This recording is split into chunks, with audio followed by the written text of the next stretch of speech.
Tonight, the big break for school holidays. Play dates with mates back. Relief for parents, but thousands are forced back into lockdown.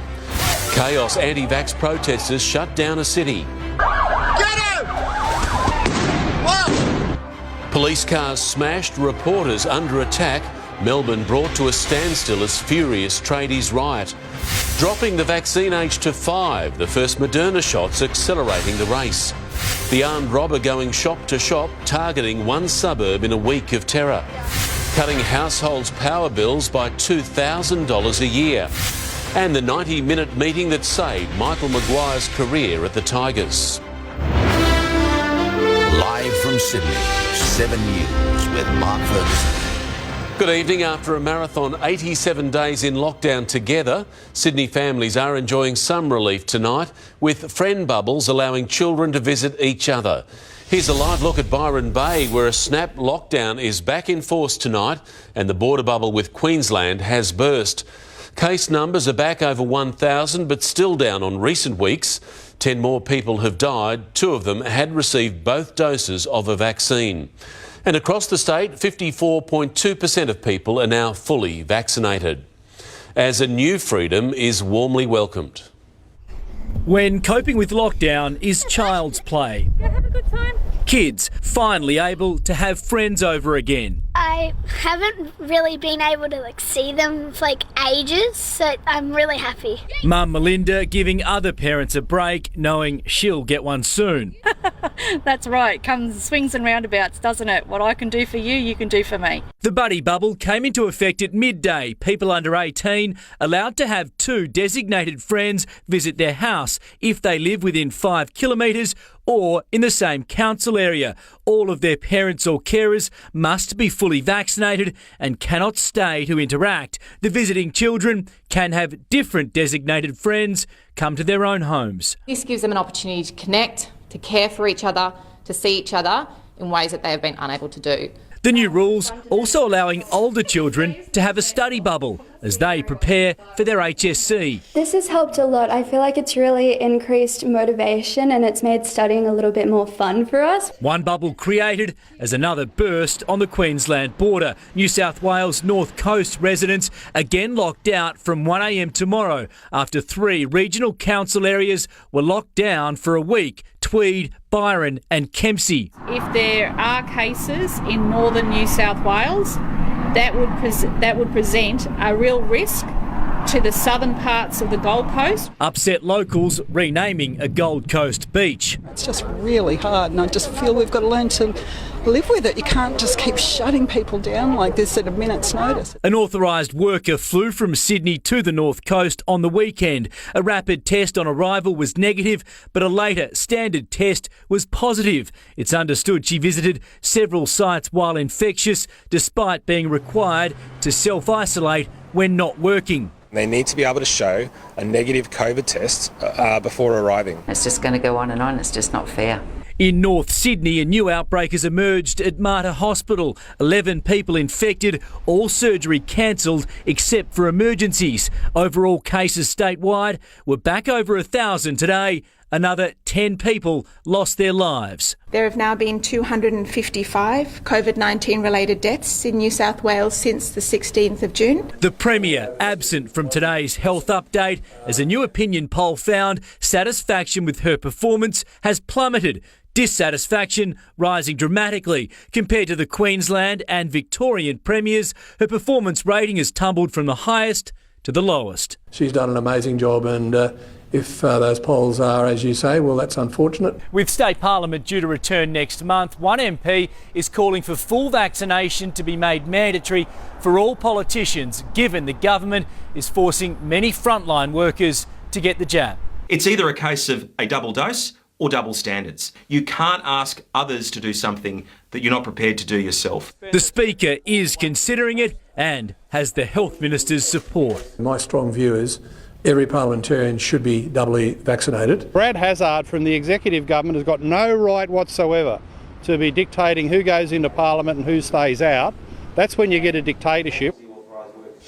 And Alex Hart joins me once again. Alex, you've got some good news for the construction industry. Yes, Mark, the restriction on the number of workers allowed on site is about to be lifted. Currently, it's limited to 50% of capacity from next Monday. 100% capacity will be allowed, and the workers can be unvaccinated. Only workers from the hotspot council areas will have to be vaccinated to leave those areas. And the 1 person per 4 square metre rule will remain. The government is removing these constraints in recognition of high vaccination rates in the industry. Industry groups and unions have been pushing for this ever since that shock shutdown of construction back in July, Mark. Alex, thank you.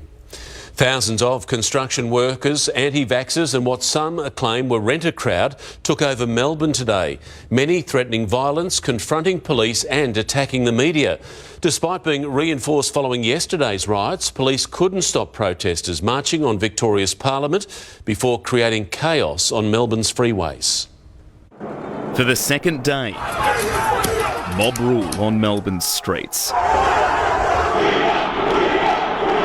Riot police were prepared, Leave now or force may be used. but in places were overwhelmed. Their vehicles attacked as they sped away, colleagues retaliating with tear gas. How are we supposed to live? How are we supposed to live? A 2-week shutdown to Victoria's construction industry, igniting anger. The target today, the CFMEU, the state government and the media. The crowd is certainly getting bigger and they're very passionate. So I've just been struck in the back of a head by a can. I'm not sure whether you saw that, mate, but that really hurt. Journalists attacked live on air, even sprayed with bottles of urine. Hey! Dude! Hey, back off! Back off! The protest snaked through the city for hours. By mid-afternoon, they'd taken over freeways, blocking traffic and riding atop vehicles. The whole Westgate Bridge, half of it is covered with people standing up for this now. Many were legitimate tradies rallying against mandatory vaccinations. You want to take the vaccine? Go ahead, mate. Take a litre of it, but don't force it on the rest. Others allegedly inciters and professional protesters. There is a network of hard-right man-baby Nazis, just people who just want to cause trouble, these man-babies. They want to complain about the vaccination. I think is nothing short of a public outrage. We have to take measures that change the behaviours across the industry. Measures already undertaken in New South Wales, where the industry is about to fully reopen. If there was similar anger amongst tradies in Sydney, they weren't prepared to do much about it. Police squashing planned protests here before they could even get off the ground. Streets around the CFMEU's Pyrmont headquarters locked down. A union tonight very much at war with itself. Andrew Denny, 7 News. And Paul Dowsley is live in Melbourne for us now. Paul, 8 hours since this protest began, there's still a big police force out tonight. Mark, much of Melbourne's north, the north of the city grid remains blocked off. Police still stopping traffic from getting through to various parts near the headquarters of the CFMEU. In maybe the past hour or so, the protesters have slowly dispersed. In the end, there was really only about a dozen who eventually called it a day. And what a day it was. They would have walked kilometres from here, just down the road here, which has been initially the centre of their fury. The headquarters of the CFMEU is just down the hill here. They've walked from here across the Westgate Bridge and back again. They're creating havoc across the city. Incredible scenes today, Mark. It is finally calming now, dispersing. Police are also heading off. And I guess now we all wait to see what these people will do tomorrow, if these protests will continue then for a third day on the streets of Melbourne. Paul, you've had a tough day. We appreciate it. Thank you. The race to vaccinate the nation has taken another significant step forward tonight with the first doses of the Moderna vaccine administered in pharmacies.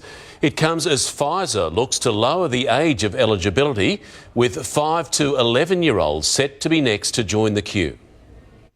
A Moderna milestone. We feel very, very privileged to be the first to get it. This Cabramatta pharmacy, the first in the nation to administer the new vaccine. You just walk in and you don't feel anything. 12-year-old twins Hazel and Patrick were front of the queue. It only took a second. I came in there and sat down and the doctor guy gave me like a needle. As the rollout looks set to roll on to an even younger age group. The Pfizer, BioNTech, mRNA vaccine in children 5 to 11 years of age. Pfizer conducting a study on more than 2,200 children aged between 5 and 11. As part of the trial, it tested a much lower dose, a third of the amount currently administered. Still, the results were promising. After their second dose, the children developed antibody levels just as strong as teenagers and young adults. Having matched that antibody response, we're likely to match the protection. The lower dosage also proved safe with fewer temporary side effects. We are evaluating a dose that was very carefully selected for children. Mother of two, Dion Taylor's on board. I would welcome that with open arms. Even if her 7-year-old has reservations. It's pointy and I'm scared of pointy things. Before the use of Pfizer can be extended to the younger age group here, it must be approved by Australia's medical regulator. But the Therapeutic Goods Administration says as yet it hasn't received any application for any vaccine to be used on 5 to 11-year-olds. I think that, the people that I trust to analyse the data is our own TGA. The Health Minister has invited Pfizer to submit an application saying vaccination would commence as a priority once approved by the TGA and vaccine advisory body ATAGI. In the meantime, the message for older Australians: the vaccination won't be scary. Just try to do it because you're brave. Amelia Brace, 7 News. They might be itchy, ill-fitting and uncomfortable, but surgical face masks might be here to stay. Medical advisors say even at very high rates of vaccination, we need the added protection. And even if not mandatory, they're well worth considering as part of our daily lives.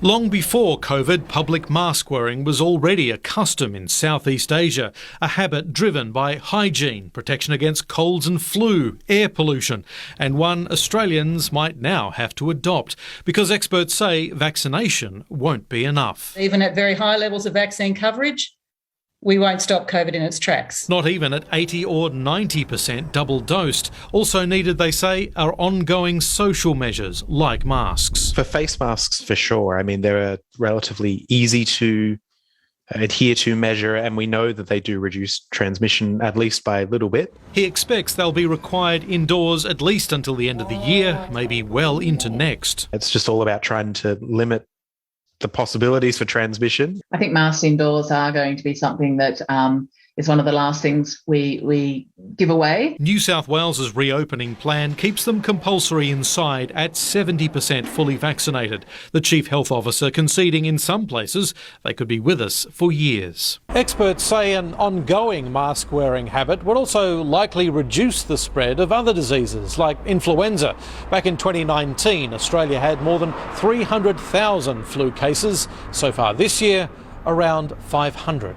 It makes sense. If you can stop yourself from having to go through a winter cold, why wouldn't you? I think it will absolutely become something that is second nature to some. Paul Kadak, 7 News. United Australia Party leader Craig Kelly has been fined for not wearing a mask. Police caught up with the independent MP yesterday following an incident on Friday in the Sutherland Shire. An outspoken critic of COVID restrictions, he'll now have to cough up $500. Today's announcement of a Friends bubble for children is a move towards normal life, but we're being reminded public health orders still apply across Sydney. Here's Michael Usher with a recap of what we can and can't do right now. Mark, stay-at-home rules state everyone in Greater Sydney should not venture out without a reasonable excuse, like shopping for food within your council area or 5 kilometres from home. Up to 5 fully vaccinated people can attend an outdoor picnic or gather for exercise. And from midday today, children can form a friends bubble in groups of 3 and cannot change their minds about which friends to visit. Small weddings of up to 11 people are allowed, while up to 10 people can attend a funeral. Most retail shops are closed, but businesses can provide click and collect services and deliveries. And of course, masks remain mandatory in all indoor and outdoor areas, not including your home. Mark. Michael, thank you. Scott Morrison is in the United States preparing for a crucial one-on-one meeting with President Biden in just a few hours' time. They're expected to finalise their new military alliance tonight. But the PM is also in damage control as the European Union backs France over that growing submarine spat. Stepping into a diplomatic storm. Scott Morrison arrives in New York City. I'm very pleased to be here in the United States. His mission, the 3 Cs, COVID, climate and China. But the blow-up with France over the Axe submarine deal threatens to torpedo his plans. Shouldn't there have been more diplomatic groundwork done before this announcement was made? It would be naive to think that a decision of this nature was not going to cause disappointment. He says he gave France plenty of notice. That had been communicated very clearly many months ago. But now Europe is angry. One of our member states has been treated in a way that is not acceptable. So we want to know what happened and why. Foreign Minister Maurice Payne's French counterpart cancelling their meeting as European leaders met separately discussing France's threat to scuttle Australia's free trade talks with the EU. I can only really, I suppose, quote the Foreign Affairs Chief from the European Commission who said that you don't mix apples and pears. The French say the new AUKUS partners are poking the bear in Beijing. La stratégie Indo-Pacifique. The Indo-Pacific strategy signifies a direction that we consider to be a very confrontational direction toward China. Labor is critical. Friends need to treat each other with respect. Caught in the middle, UK Prime Minister Boris Johnson defending his allies. It's not exclusionary, it's not divisive, and it really doesn't have to be that way. Indonesia uneasy. Scott Morrison speaking to President Joko Widodo from the plane. We had a very warm conversation. I was able to reassure him particularly about the issues on non-proliferation. Scott Morrison's meeting privately here in New York tonight with News Corp Chief Executive Robert Thomson and meets tomorrow with US President Joe Biden as the subs-row fallout now threatens other alliances. The White House says Mr Biden will defend Scott Morrison in an online meeting with France's Emmanuel Macron tonight. Australia is not invited. I'm sure that opportunity will come in time. But that could be a long time. And political editor Mark Riley is in New York. Mark, just how important is this meeting tonight? Well, Mark, it's critically important to both leaders. For Scott Morrison, it's an opportunity to cement a relationship with a second US president. We know he got close to Donald Trump, and that might not have gone down too well with Joe Biden, who, of course, is from the other side of the political fence. So for Mr Biden, it's also important because he's under intense pressure on foreign policy after the withdrawal from Afghanistan, and this AUKUS agreement and the subs deal is seen as more evidence of a secretive approach to foreign diplomacy by the US president. Now, the whole idea was to build a democratic wall against China through a united force of allies, but with the allies now fighting against each other, that wall is starting to crumble already, and the winner in all that is China. Mark? OK, Mark Riley, thank you. The long arm of the law has caught up with a Granville man who's accused of robbing local service stations 3 times in 3 days, all of it caught on camera. The man was allegedly armed with a large kitchen knife and netted almost $5,000 from terrified workers. At knife point, a young service station attendant is marched into the store and back behind the counter to open the till. Police allege the crook is a nearby resident. And there's cameras everywhere, like he's wasn't going to get away with it, wasn't worth it. It's just after 8 p.m. last Saturday at Speedway, South Granville. Armed with a long-bladed kitchen knife, the thief demands the day's takings, but doesn't want to get locked behind the counter with his victim. He grabs a fistful of 20s and 5s, but leaves the 50s and flees on foot. Ridiculous, absolutely ridiculous. A total of $550. His alleged spree continued up the road at this Granville service station, which police alleged he robbed twice in 2 days. On Sunday, he made off with just over $1,000. And when he came back yesterday, he took $2,800 in cash. Within 90 minutes of the second hold-up, officers had arrested a South Granville man, charging him with 3 counts of armed robbery. Our aim is to always provide reasonably priced fuel to our community. It does act as an obstacle when we're faced with these small challenges. Today, he didn't apply for bail in court. His matter will go back before a magistrate in November. Evan Batten, 7 News. Time to check the weather now. Angie, spring was on pause today. It was, Mark. Maximums were around 9 degrees down on yesterday, so it's been quite a turnaround, complete with snow. This was Jindabyne today, enjoying a spring snow shower, and Oberon in the Central Tablelands also recorded an unseasonable dusting. For Sydney too, it was straight back to winter, 17.4 degrees in the city, 18.7 at Penrith, but it didn't feel any warmer than about 12 degrees all day. So we know that change was cold. It was also very gusty. Southwesterlies reached 83 kilometres per hour on the harbour and 74 k's at the airport. The most fleeting impact from that change was precipitation. Overnight showers mostly bypassed Sydney, but they did reach inland centres from about the Central Tablelands south. We should all start to thaw out tomorrow, though. Details soon, Mark. I hope so, Angie. Thank you. Prince Andrew hit with a sexual assault lawsuit. After the break, the receipt that proves the royal is headed for court. Fire tragedy, a family's desperate plea to track down the arsonist who killed their beautiful, happy boy. 100 island homes swallowed by a lurching river of lava. Smarter Energy, how to wipe thousands off your power bills, that's later. And a very Aussie rescue, a show of mateship saves a stranded kangaroo. Oh, well done. Welcome back. A very Aussie rescue is being seen around the world tonight. Mates found this wet, seemingly stunned kangaroo over the edge of Lake Burley Griffin this morning. With a little coaxing, they managed to scoop him up and carry him back to land. It looked for a second like they were in for a fight, but holding onto his paws, they managed to calm the roo down before what seemed to be a magic moment. Oh, he's thanking you. After hanging out for a while, we're told he hopped away in good shape. The grandmother of a teenage boy killed in a deliberate house fire in Sydney's West earlier this year is begging witnesses to tell police what really happened. 3 months on, arson detectives are still hunting the suspect and believe local children may have the answers to help make an arrest.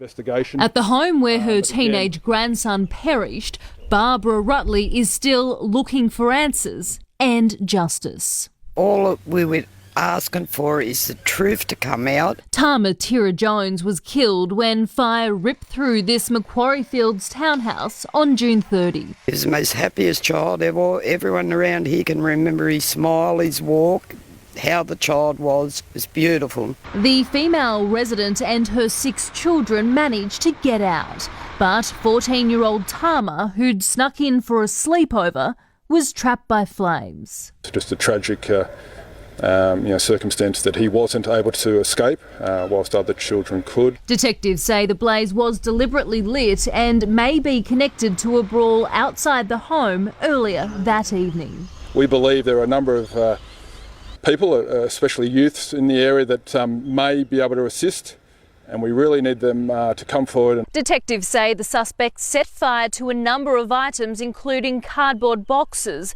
that were sitting on the back deck. They're also looking at the possibility the 36-year-old woman who lived here was the intended target. Anyone who can help catch a killer is urged to call police. Natasha Squarey, 7 News.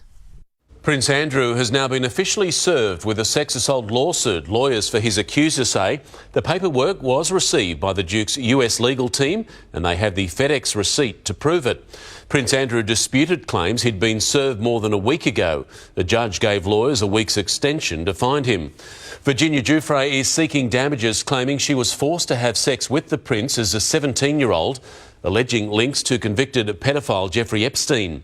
By law, the Duke now has 21 days to respond. In the same 24 hours, Prince Andrew became a grandfather again. Daughter Princess Beatrice announcing the birth of her first child, a baby girl, with husband Edoardo Mapelli Mozzi. Royal insiders say Prince Andrew hasn't visited yet. He's still holed up in Balmoral. The baby, yet to be named, is the 12th great-grandchild for the Queen. Astonishing pictures are emerging of homes being swallowed by lava as burning streams surge through villages on a Spanish Canary island. Some 100 homes have been destroyed so far in the region's first volcanic eruption in 50 years. Thousands have been evacuated from their homes, but so far no one has been killed. A luxury car doing burnouts in the middle of our CBD. Up next, he wasn't behind the wheel, so why is one man facing punishment? High demand, the rush for air purifiers to make schools and workplaces COVID safe. Rising tolls, more price hikes predicted, how much you're set to pay. And ahead in sport, the Panthers respond to claims they cheated against Parramatta.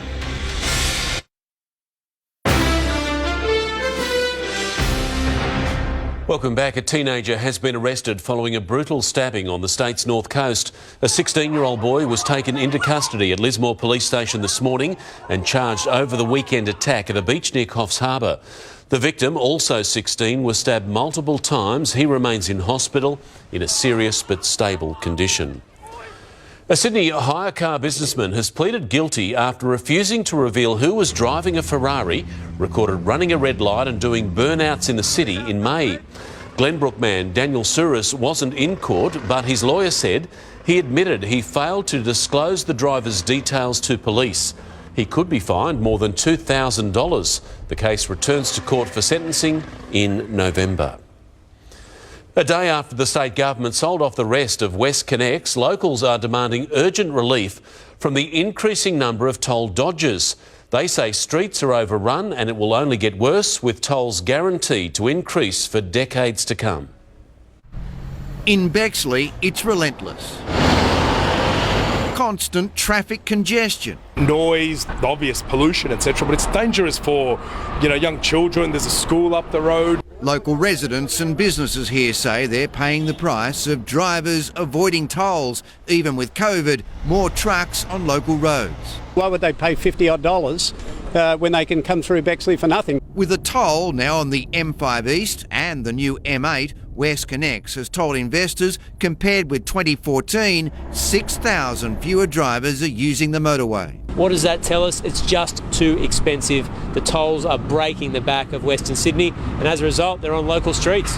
WestConnex tolls rise a minimum 4% annually. If you're now paying $1,000 in tolls, annual increases will see that skyrocket to almost $1,500 within 10 years. But the government says even toll dodgers are getting a better run. There are also alternatives which also flow faster as a result of the investment. WestConnex says it offers time savings of up to 55 minutes for drivers prepared to pay, but some suburbs of Sydney are discovering many are not. Appealing at least for some relief. I would suggest that we have a toll-free period of a weekend. Chris Marr, 7 News.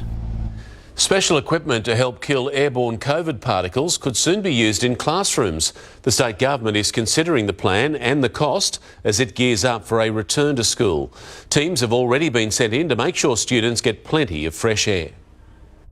Open windows and air conditioning units, key to the state's ventilation plan in public schools. Health experts argue it's not enough. We need to have more focus on safe indoor air to have safe classrooms. Like carbon dioxide monitors and HEPA air purifiers. Are really effective at removing incredibly small particles such as aerosols, which may contain virus from the air. Checks are now being carried out at more than 2,000 public schools across the state, making sure all windows open, ceiling fans work and air conditioners are clean. We know that actually natural ventilation that disperses particles in the air, it's simple, but it's actually very effective. The Department of Education says its back-to-school plan is based on advice from New South Wales Health, arguing its current approach is safe, pointing out ventilation is just one part of the COVID plan. Looking at having more activities outdoors, outdoor teaching, how masks are used, how school groups might be conducted in smaller subsets to reduce risk. It's understood some private schools are looking at purchasing air purifiers. The Treasurer not ruling out a change of heart for the public sector. We know overseas that's something that they've looked at, and that's something that we're also considering here in New South Wales. To help everyone breathe a little easier. Miley Hogan, 7 News. Plastic pollution is a growing problem, with retail packaging a major contributor. Supermarkets are already making big cuts to single-use plastics. Now one has gone a step further, funding technology that promises to recycle plastic again and again. Professor Colin Jackson and his team at ANU are finding ways to break down plastic so it can be recycled an infinite number of times. All the plastic that we ever need has probably already been made. We can just recycle what we've got now. Now, the technology is heading out of the lab and into our daily lives, with startup Samsara soon starting work on its first 5,000 tonnes of recycled plastic. Whereas the container deposit schemes and mechanical recycling require clear, clean plastic, we can use any plastic at all. Samsara will create packaging for Woolworths' own brand products and fresh items like cucumbers and sliced mushrooms. For some products, plastic is critical to extend the life of the product and eliminate food waste. Australia consumes 57 kilograms of single-use plastics per person every year, more than any other country, including the US, UK, Japan and France. While supermarkets are a major part of the problem, Woolworths hopes this initiative will help it meet a commitment it recently made, alongside Coles and Aldi, to making all plastic packaging reusable, recyclable or compostable by 2025. We've got products like these that can be made of 100% recycled content. We're addicted to plastic. We continue to use plastic, but it'll be part of the solution. Gemma Acton, 7 News. An Aussie breakthrough. Researchers call it the Holy Grail. Just ahead, how parents and children are cracking the autism code. Energy game changer, how to make money from your power supply. Rallying together, the volunteers helping Sydney families survive lockdown.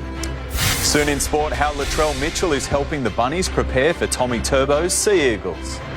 And as the winds ease tomorrow, it should feel a lot more comfortable. Details soon.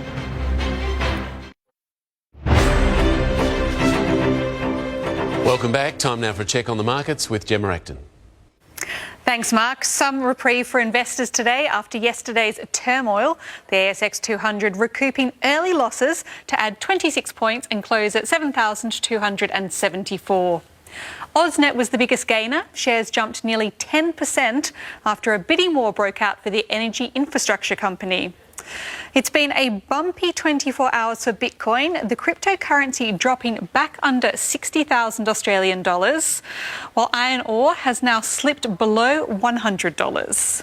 And while it's been a disappointing month for local shares, the ASX 200 is still only 360 points below its all-time high and is still up by nearly 9% so far in 2021.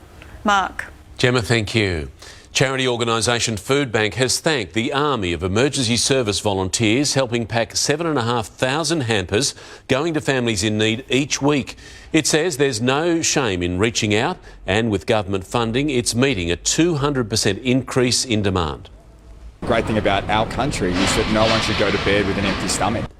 The SES, Defence Force, RFS and police are all lending a hand. A new early video therapy trialled in Australia has reduced the clinical diagnosis of autism by a remarkable 2/3 by cracking each toddler's unique communication code.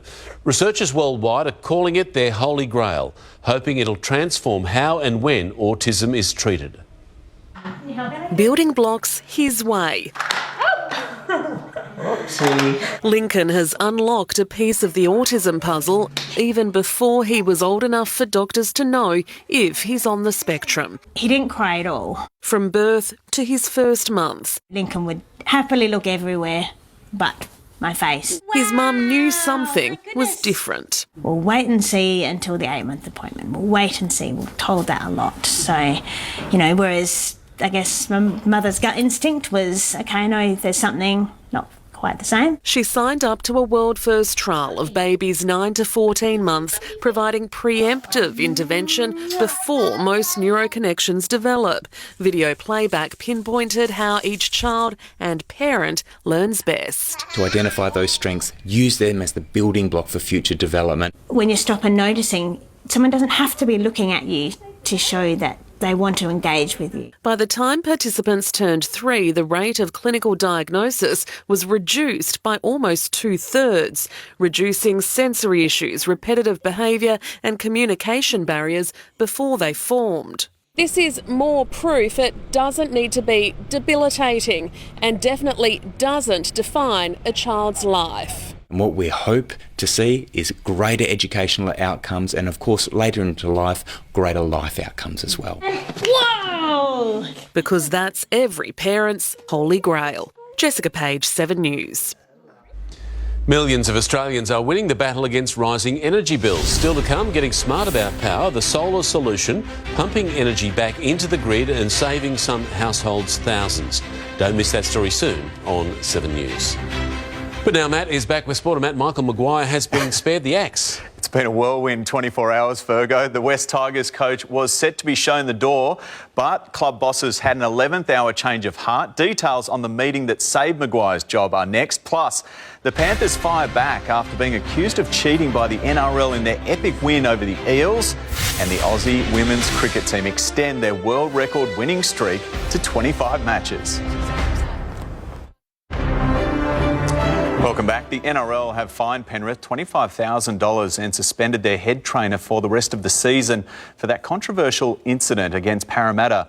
Pete Green broke the rules by getting officials to stop play so he could treat the hurt Mitch Kenny, giving the Panthers a valuable breather. It's the moment that left the Eels seething and may have helped keep Penrith's season alive. Clinging to a 2-point lead late, trainer Pete Green told officials to stop play before he'd gone onto the field to assess Mitch Kenny's ankle injury, giving the Panthers a breather and time to bring on a replacement. Greeny definitely wasn't thinking like that. He's all about the welfare of the player. He definitely made the right call. The NRL disagrees, deeming the incident deliberate, fining the Panthers $25,000 and banning Green. He's going to miss out on a preliminary match, so that just shows that Greeny done the right thing for me. Tyrone May replaces Kenny for Saturday night's showdown with the Storm. Viliami Kikau and Brian To'o are both in the extended 21-man squad despite ankle injuries, while Josh Addo-Carr's back from a hamstring problem for the Melbourne Storm. The Rabbitohs are unchanged for Friday night's clash with Manly as they look to snap a run of 3 straight losses in grand final qualifiers. Pretty tough last couple of years pulling up early, so it is a little bit of an underlying drive for us. Ahead of what could be his final game for Souths, Adam Reynolds urged teammates to seize the day. You've got to take your moments. You don't get too many moments in these sort of games, and when they present, you need to make sure you grab them with both hands. The suspended Latrell Mitchell's playing a crucial role at training, mimicking Seagulls superstar Tom Trbojevic. And Chevo, we have seen a stunning U-turn from the West Tigers on head coach Michael Maguire this afternoon. It's been a crazy 24 hours for the club, some say bordering on embarrassing. An emergency board meeting was called yesterday where his contract was supposed to be terminated, but that meeting was cancelled at the 11th hour. Now, Madge fronted a 90-minute Zoom session and managed to sway over a few board members, but sources tell me that it was the huge public backlash at the potential sacking that actually sealed the deal. Now, he is safe for now. He still has 2 years to run on his current deal, but the club will now focus on a complete restructure of the football department. Of course, they're desperate to see the results turn around on the field, hopefully starting from next year. Chevo. They're keeping us guessing. Thank you, Shell. Well, Australia's all-conquering women's cricketers have extended their one-day international record to 25 straight wins. As Elisa Healy notched a milestone of her own, a couple of teenage tearaways ensured a lopsided start to the multi-format series against India. 6 long months waiting for this, and they welcomed a prodigy. Sydney teen Hannah Darlington now among the elite. Bowling stocks depleted, Elise Perry took the new ball. The champ remains a work in progress. She's rattled, it's clear. Another newcomer, South Australia's Darcy Brown, wasn't phased. In just her second ODI, she rattled India's top order. In the air, out! Oh, Rachel Haynes, you can do it all! From there, only skipper Mitali Raj resisted. Her 63 was a delight. But the kids were having a picnic. Darlington got her first on debut and endured the Aussie ritual. 225, only a pass mark on this wicket. Australia's dynamic duo made a mockery of the run chase. Alyssa Healy racked up a runner ball 77 and passed 2,000 ODI runs. Here, and she does it in style. She clears the rope. Haynes was unconquered on 93, all done in 41 overs. Plenty of daylight left for Healy's husband Mitch Stark to hone his skills. Virat Kohli's slump continues before next month's T20 World Cup.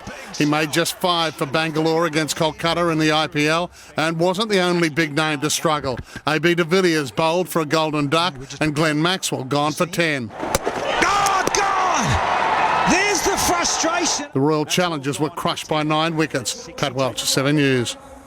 And finally, it seems you can't have a major sporting event these days without getting some weird and wonderful creature to predict the result. Henry the octopus in Perth's underwater aquarium has had a stab at picking the winner of Saturday night's AFL Grand Final between the Melbourne Demons and the Western Bulldogs. He tipped the D's to break their 57-year premiership drought. And that's what you call going all in. Fergo, conclusive, it looks like. I wonder why Henry made that choice. We'll never know. Thanks, Trevor.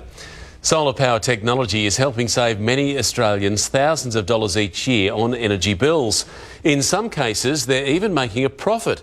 It's all part of a virtual power plant system generated from the comfort of your own home.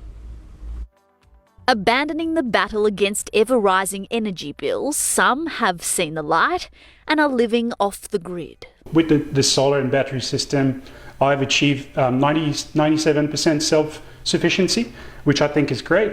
Paying nothing per month, Pascal saves thousands a year, and it's a growing trend. Between 2.6 million and 3 million Australian households have solar panels installed. Within a decade, another 3 million will come online, the average household saving over $200 a month. Excess power even stored and sold back to the grid at a premium. We're typically paying them about $85 to $90 a month, as opposed to them paying us for our energy. But as solar becomes more popular, the network is under strain. It's because our old poles and wires were designed to get energy to your home, not the other way. Recent changes to solar rules mean some households may have to pay power export fees. Now, an enormous part of generation is actually coming from our homes into the grid. So it's really important that, in my opinion, we get to a 100% renewables grid. The energy regulator is currently developing pricing guidelines and is set to report back later this month. Serena Andaloro, 7 News.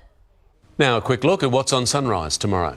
Thanks, Virgo. At last, the great escape, the countdown to Christmas travel, getting it right when you book overseas. We've done the homework for takeoff, the risks, the restrictions, and ensuring Sydney travellers get a refund if they can't. See you in the morning. Now Angie's back with the forecast. Ange, it'll start to warm up again tomorrow. A small improvement tomorrow, Mark, but Thursday and Friday are looking unseasonably warm. Details next. Hello, Michael Usher here. Tonight on the latest from 7 News, fresh reaction to Sydney's new bubbles for children and teenagers, what parents need to consider. And we'll take you live to New York as the PM meets with President Joe Biden. Hope you can join me for the latest first edition, 7 Plus at 8 p.m, and the latest on 7, 10:15. Tonight's 7 News headlines: holiday relief for parents, children under 18 now allowed to form a friends bubble of 3. Chaos as anti-vax protesters shut down Melbourne, police now bracing for a third ugly day. In breaking news, the City of Sydney has cancelled the New Year's Eve 9 p.m. family fireworks. And real Aussie mateship, a kangaroo appears to thank rescuers who pulled him out of Lake Burley Griffin. Now here's Angie with Sydney's weather. Thank you, Mark. Today's icy blast was short and sharp. We should notice a steady improvement by tomorrow. Today's top was 17.4 degrees. That's only 3 down on average. It was the wind chill that was nasty. At best, it felt like 10 degrees outside. Officially, most suburbs reached the high teens. Those forecast showers pretty well developed offshore. Kings Langley in the northwest and Belrose on the northern beaches were the only suburbs to record anything in the gauge, still under a millimetre though. Now, a strong front left that cold pool of air in its wake, so gusty southwesterlies, showers and highland snow surged across our state overnight and today. Tomorrow, those vigorous winds and big swell will still impact most coastal spots. The wild weather will ease as the day progresses though, thanks to that high over in the west moving into the picture. But the southeastern capitals do remain cool and cloudy for now. Melbourne especially, early drizzle expected with a top of 17 degrees. The west coast is another story entirely, sunny and 27 for Perth. Back in New South Wales, we have another chilly night on the way. Lows into minus territory across Mudgee, Bathurst, Parkes and Canberra. A fine day will follow for the most part. However, that cold, gusty change tracks a little bit further north, so a windy day for Coffs Harbour and some showers at Byron. For the metro region, gusty winds still likely tonight. Tomorrow, though, should bring a more settled day, a little bit warmer too, aiming for low 20s 20s in our west, high teens on the coast. In fact, the coast will still be in the thick of it tomorrow. South to southwesterly winds will reach 30 knots in the early morning, easing to 10 knots by late evening. Big surf too for Sydney beaches. So here are the marine wind warnings current for tomorrow. Gales continuing from Byron down to Macquarie. Strong winds from the Hunter Coast down to Batemans. The city tomorrow may see areas of smoke haze in the north once again. Will be breezy at first with winds easing during the day. The top will be a much warmer 20 degrees. To the week ahead, temperatures shoot right back up into the mid to high 20s to finish off the working week on Thursday and Friday. Then we see a return to more average September weather for Saturday, so we'll see tops in the low 20s, nice and sunny. There are still some cooler days in the mix though. Sunday back down into the high teens, much the same for Monday, and then Tuesday starting to warm up again with low to mid 20s, so improving is the word, Mark. A September roller coaster, isn't it? It is at this stage. That is 7 News for this Tuesday. We'll have updates for you throughout the evening. I'm Mark Ferguson from all the team. I hope you have a great night.